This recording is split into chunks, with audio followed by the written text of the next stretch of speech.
চাঁদাবাজি যারা করেন তারা চাঁদাবাজি বন্ধ করুন। চিল যারা ছিল সেই চিলগুলা ছু মেরে জনগণের সম্পদ নিয়ে চলে গেছে, কিন্তু ফ্যাসিজমের কালো ছায়া বাংলাদেশ থেকে যায়নি। প্রাণপ্রিয় সিলেটবাসী, সাংবাদিক বন্ধুগণ, আমি আজকের আমার বক্তব্যের সূচনায় আপনারা সবাই এসে আজকের এই সমাবেশকে আন্তরিকভাবে যেভাবে সফল করেছেন, অন্তরের অন্তঃস্থল থেকে আপনাদের সকলকে অভিনন্দন এবং মোবারকবাদ জ্ঞাপন করছি। যেহেতু আসরের আজান হচ্ছে, একটু পরেই নামাজ অনুষ্ঠিত হবে, কেউ না কেউ ইনশাআল্লাহ আজানের জবাব দেবেন। আমরা সংক্ষেপেই আমাদের কথা শেষ করব। আমাদের প্রিয় বাংলাদেশ ছোট্ট একটি দেশ, বিপুল জনসম্পদে পরিপূর্ণ। আফসোসের বিষয়, স্বাধীনতার 54 বছর এক এক করে চলে গেছে, বাংলাদেশের মানুষ সম্মানের সাথে মাথা উঁচু করে দাঁড়াতে পারেনি।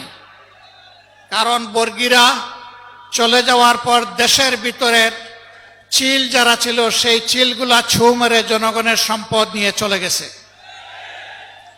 দেশের সম্পদ লুণ্ঠন করে বাইরে পাচার করেছে, দেশে দেশে বেগমপাড়া গড়ে তুলেছে, কেউ কেউ পালাতে গিয়ে খালে বিলে আশ্রয় নিয়েছে, আবার রসিক সিলেটবাসীর কাছে কেউ কেউ কলা পাতায় ধরা পড়েছে। এভাবে অপকর্মের দায় নিয়ে ফ্যাসিস্টরা বাংলাদেশ থেকে পালিয়েছে, কিন্তু ফ্যাসিজমের কালো ছায়া বাংলাদেশ থেকে যায়নি। একদল যে অপকর্ম করে চলে গিয়েছে, আরেক দল বাংলাদেশে সেই অপকর্মের দায়িত্ব নিয়েছে। একদল চাঁদাবাজি করার কারণে জনগণের ঘৃণা কুড়িয়েছে, আরেক দল আবার তার চাইতে বেশি শক্তি দিয়ে চাঁদাবাজিতে নেমে পড়েছে। একদল দখলদার বনতে গিয়ে জনগণ তাদেরকে প্রত্যাখ্যান করেছে, আরেক দল বেপরোয়া দখলদার হয়ে উঠেছে। একদল জনগণের জানমাল নিয়ে ছিনিমিনি খেলেছে, আলেম ওলামা বিরোধী রাজনৈতিক নেতৃবৃন্দকে হত্যা করেছে, খুন করেছে, ফাঁসি দিয়েছে, নির্যাতন করেছে, পঙ্গু করেছে, জেলে পড়েছে, দেশ ছাড়া করেছে। আরেক দল ঠিক একই পথ ধরেছে, এমনকি নিজেদের মধ্যে মারামারিতেও নিজেদেরকে শেষ করে দিচ্ছে। তাদের শীর্ষ নেতারা বলেন, আমরা শরিয়া আইন বিশ্বাস করি না। তারা মুসলমানদেরকে মৌলবাদী জঙ্গি বলেন। তাদের সাথে আপনাদেরকে মানায় না, আপনারা বড় বেমানান হয়ে গেছেন। সেখানে যেখানে মানায় ঘরের ছেলে, আপনারা ঘরে চলে আসুন। আমরা আপনাদেরকে বুকে জড়িয়ে কবুল করব ইনশাআল্লাহ, অভিনন্দন জানাবো, সম্মান দেব, ভালোবাসবো।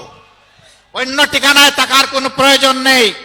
আপনি সম্মানের ঠিকানায়, কোরআনের ঠিকানায়, মানবতার মুক্তির ঠিকানায় ফিরে আসুন। চাঁদাবাজি যারা করেন তারা চাঁদাবাজি বন্ধ করুন। দখল বাণিজ্য যারা করছেন দখল বাণিজ্য বন্ধ করুন। মানুষের পর জুল জুলুম যারা করছেন তারা জুল জুলুম বন্ধ করুন। যদি তারা বন্ধ না করেন তাহলে তাদেরকে আমরা স্পষ্ট ভাষায় জানিয়ে দিচ্ছি, এটা অচিরেই বাংলাদেশে বন্ধ হবে। তখন কিন্তু কঠিন পরিণতি ভোগ করতে হবে। সেই পরিণতি ভোগ করার আগে মেহরবানি করে ছেড়ে দিন, জনতার কাতারে আসুন, মানুষকে আর কষ্ট দিবেন না। প্রিয় সিলেটবাসী, বরাবর আপনারা অন্যায় ও সত্যের বিরুদ্ধে আপনারা লড়াই করেছেন। আপনারা 96-2001 আওয়ামী লীগ যখন চরম তাণ্ডব দেশবাসীর উপর চালিয়েছিল, তখন এই সিলেটবাসী আপনারা আওয়ামী লীগকে লাল কার্ড দেখিয়েছিলেন। আওয়ামী লীগ সেদিন প্রকাশ্যে বিবৃতি দিয়ে শাহজালাল বিশ্ববিদ্যালয়ের ঘটনায় জনগণের কাছে ক্ষমা চাইতে বাধ্য করেছিল।